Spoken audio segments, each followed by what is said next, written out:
칠흑 같은 어둠 속에서 랜턴을 밝히고 작업이 한창입니다. 동굴 내부에는 측량 장비가 설치됐고 긴 막대를 이용해 높이와 거리 등을 측정합니다. 27이야. 27. 네. 이거 전부 다 깡통이랑 전부 다 비슷한 레벨이야.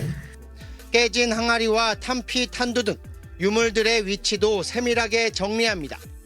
모두 4.3 피난민들이 사용했던 유물들로 동굴 외부로 반출하기 위해 유물 위치 등을 정확히 기록하는 겁니다. 철제품 50번이요. 위치 확인 작업을 마친 유물들을 하나씩 봉투에 넣습니다. 불빛 하나 들어오지 않던 동굴 속에서 70년 넘게 방치됐던 유물들이 처음으로 외부에 나오는 겁니다. 이렇게 모인 봉투만 수십 개가 넘습니다. 4.3 피난민들이 사용했을 것으로 추정되는 이 유물들은 70여 년 만에 세상 밖으로 나오게 됐습니다. 지난 1월 JIBS가 어우름괴 현장을 최초 보도한 이후 6개월 만입니다. 특히 이번 발굴에서는 중산간에서 나오기 힘든 물안경 파편과 만년필도 추가로 발견됐습니다. 저희가 생각하지도 못했던 그런 유물들이 추가적으로 지금 밑에서 나오고 있거든요. 생활용품들이 굉장히 다양하게 지금 나오고 있습니다. 아마 해녀하셨던 분이 쓰셨던 그 수경의 일부도 지금 확인되고 있고, 현재까지는 4.3 유해가 없는 것으로 보이지만 내부에서 찌그러진 탄두뿐만 아니라 탄피 양도 상당해 금속 탐지기를 이용한 추가 조사도 벌일 예정입니다. 또 이번에 발굴된 유물에 대한 세척과 복원 작업을 거쳐 당시 피난 상황을 재구성할 계획입니다. 이 유물들이랑 이 굴의 상태들을 종합적으로 이제 파악을 해가지고 여기에 살았던 사람들의 생활상이나 그런 것들도 추론을 하고. 지하 동굴 속 어둠을 뚫고 70여 년 만에 모습을 드러낸 어우름괴의 비극, 4.3 피난과 토벌의 실체까지 규명될지 주목됩니다. JIBS 김동훈입니다. 서귀포시 안덕면의 한 중산간, 숲속 안쪽으로 깊숙이 들어가 봤습니다. 수풀을 헤치며 들어간 지 10여 분, 나무 사이에서 작은 구멍이 확인됩니다. 높이만 3m가량 되는 수직 동굴 입구입니다. 사다리를 설치하고 조심스럽게 안쪽으로 내려가 봤습니다. 폭 3m가량의 공간 안쪽으로 또 다른 입구가 확인되고 그 안쪽에 커다란 공간이 모습을 드러냅니다. 동굴 안쪽에서 가장 먼저 발견된 건 깨진 항아리들로 수십 개에 이릅니다. 제주 4.3 당시 피난민들이 사용했던 항아리들입니다. 또 동굴 구석마다 조각난 뼈들이 곳곳에서 확인됩니다. 그동안 한 번도 확인되지 않았던 4.3 피난처로 추정됩니다. 동굴의 넓은 공간 안에서는 이처럼 4.3 때 사용됐을 것으로 추정되는 유물뿐만 아니라 정체를 알 수 없는 뼈들도 확인되고 있습니다. 현장에서 확인된 유물 등을 토대로 최소 20명이 넘는 4.3 피난민들이 이곳에 머물렀을 것으로 보입니다. 대표적 4.3 학살 현장인 다랑시굴이나 큰 넓게만큼으로 평가될 정도입니다. 다랑시굴과 저쪽에 큰 넓게, 동강 큰 넓게처럼 여기는 뭐 굉장히 뼈도 보이는 것 같고, 이쪽에 대규모로 발견된 거는 제가 조사한 바에서 오늘 처음이거든요. 특히 이 동굴 안에서는 탄피뿐만 아니라 탄두까지 육안으로 확인되고 있습니다. 내부에서 학살이 이루어졌을 가능성이 높다는 얘기입니다. 총으로 먼저 위협을 하고 안에 사람이 있으면 직접 들어가가지고 이제 총을 쏘는데, 저렇게 총알 탄피가 대량으로 발견된 거는 이 안에서 학살이 있었다는 하나의 정황으로도 볼 수 있어요. JIBS는 이 현장의 중요성을 감안해 간이 발굴 조사 없이 현장을 그대로 보존한 상황입니다. 이곳의 실체를 확인할 수 있는 4.3 유해 발굴과 체계적인 진상 조사가 시급합니다.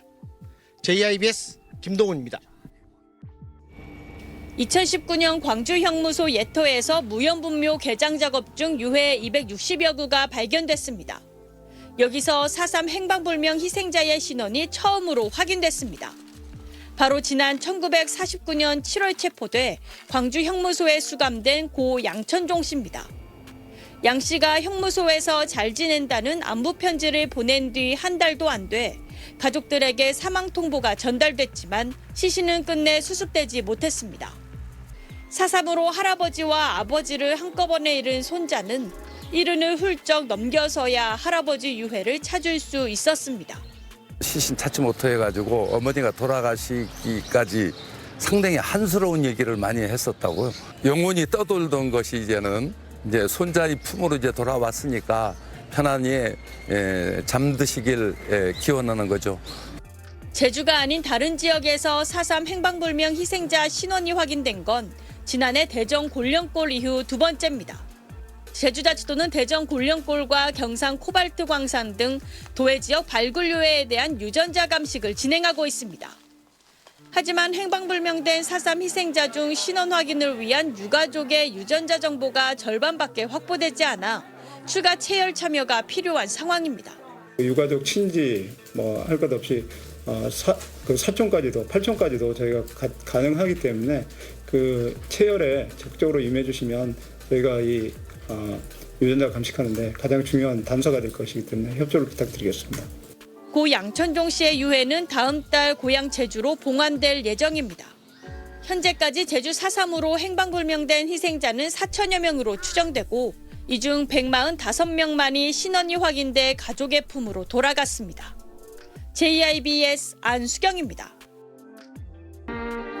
20명 남짓이 빼곡히 서 있는 그림 한 장.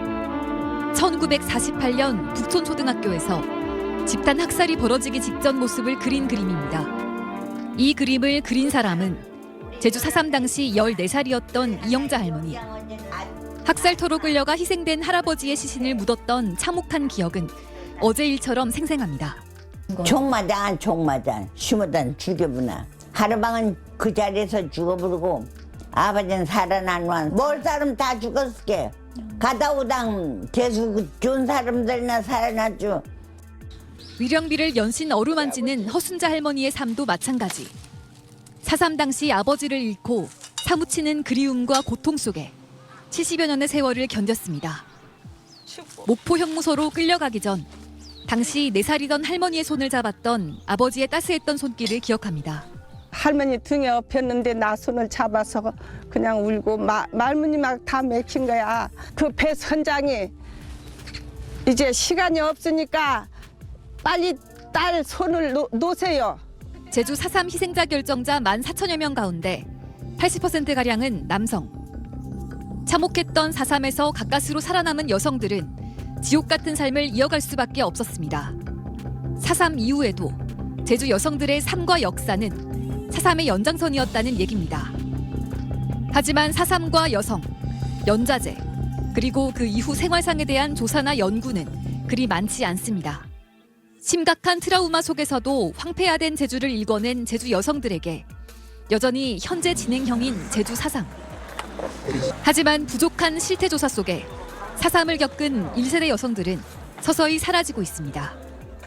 JIBS 권민지입니다.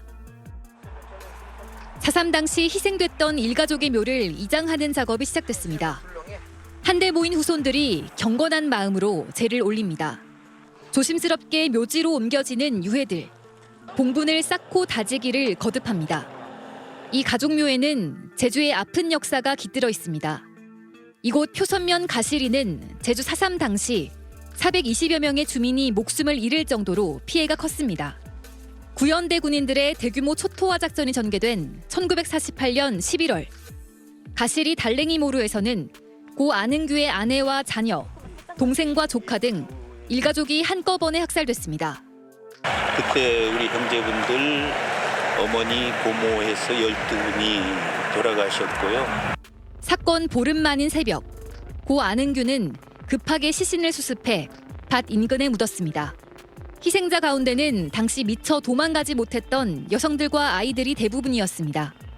심지어 아직 이름도 짓지 못한 젖먹이 아기를 포함해 절반이 영유아와 어린이였습니다. 고 안흥규의 아들인 안봉수 씨는 당시 겨우 목숨을 건졌던 아버지의 뜻을 받들어 75년 만에 선조들의 유해를 가족묘지로 옮기기로 한 겁니다. 우리 밭 귀퉁이에다가 묘를 만들고 제를 지냈었는데 이제 어엿하게 양지바른 곳으로 모시게 되어서 우리 가족들은 무척 편안한 마음. 안씨 일가 희생자들이 75년 만에 다시 세상 밖으로 나와 가족들과 함께 깊이 잠들게 된 가운데 유해조차 찾지 못하고 있는 수천 명의 희생자를 찾는 일은 여전히 과제로 남아 있습니다. JIBS 권민지입니다.